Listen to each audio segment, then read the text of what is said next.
Hello guys, ഇന്ന് നമുക്ക് restaurant കിട്ടുന്നേക്കാളും ടേസ്റ്റിൽ ഒരു അടിപൊളി പനീർ ബട്ടർ മസാല വീട്ടിലുണ്ടാക്കാം. അതിനായിട്ട് നമുക്ക് പാൻ ചൂടാകുമ്പോഴേക്കും ഒരു കഷ്ണം ബട്ടർ ഇട്ട് കൊടുക്കാം.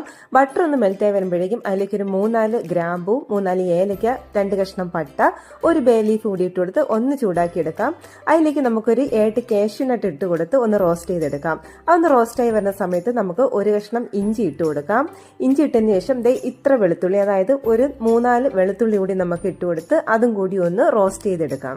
ഇനി നമുക്കിതിലേക്ക് 2 മീഡിയം സൈസ് സവാള കട്ട് ചെയ്ത് കൂടി ചേർത്ത് കൊടുക്കാം. അപ്പോൾ സവാള ഫുൾ കുക്ക് ആവേണ്ട ആവശ്യമില്ല, ഹാഫ് കുക്ക് ആയാൽ മതി. കാര്യം നമ്മൾ ഇനി ഒന്നുകൂടി ഇതിനെ ഒന്ന് കുക്ക് ചെയ്തെടുക്കുന്നുണ്ട്.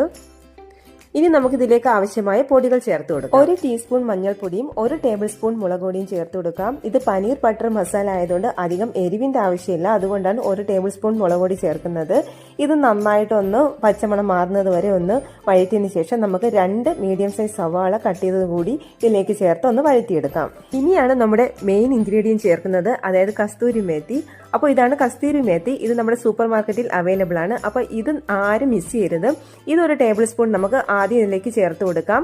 കൂടെ തന്നെ കുറച്ച് മല്ലിയില കൂടി അരിഞ്ഞതുകൂടി ചേർത്ത് കൊടുത്ത് നമുക്ക് ഫ്ലെയിം ഓഫ് ചെയ്യാം. ഇനി ഇതിന്റെ ചൂട് നന്നായിട്ട് മാറിയതിന് ശേഷം നമുക്ക് മിക്സിയുടെ ഏറ്റവും ചെറിയ ജാർ എടുത്ത് അതിലേക്ക് ഈ മിക്സ് ഫുൾ ഇട്ട് കൊടുത്ത് നന്നായിട്ട് പേസ്റ്റ് ആക്കി എടുക്കാം.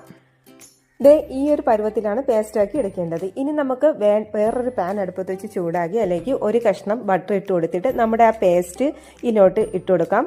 എന്നിട്ട് മിക്സിയുടെ ജാറ് കഴുകിയ കുറച്ച് വെള്ളം കൂടി ഇതിലോട്ട് ഒഴിച്ചു കൊടുത്തതിന് ശേഷം 1 കപ്പ് പാലും കൂടി നമുക്ക് ഈ ഒരു മിക്സിലേക്ക് ഒഴിച്ചു കൊടുക്കാം.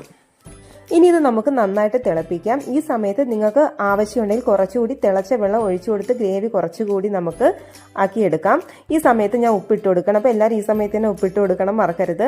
പിന്നെ നമുക്ക് വേണ്ടത് കുറച്ച് ടൊമാറ്റോ കെച്ചപ്പാണ്. ഞാനൊരു 1 ടേബിൾ സ്പൂൺ ടൊമാറ്റോ കെച്ചപ്പ് കൂടി ഇതിൽ ചേർത്ത് കൊടുക്കുന്നുണ്ട്.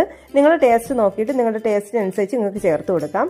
ഇനിയാണ് നമ്മൾ പനീർ ആഡ് ചെയ്യാൻ പോകുന്നത്. അപ്പോൾ ഞാനിവിടെ അമൂലിൻ്റെ പനീറാണ് എടുത്തിരിക്കുന്നത്. അപ്പോൾ ഇത് ക്യൂബായിട്ട് വരുന്നത് കൊണ്ട് നമുക്ക് കട്ട് ചെയ്യേണ്ട ആവശ്യമില്ല.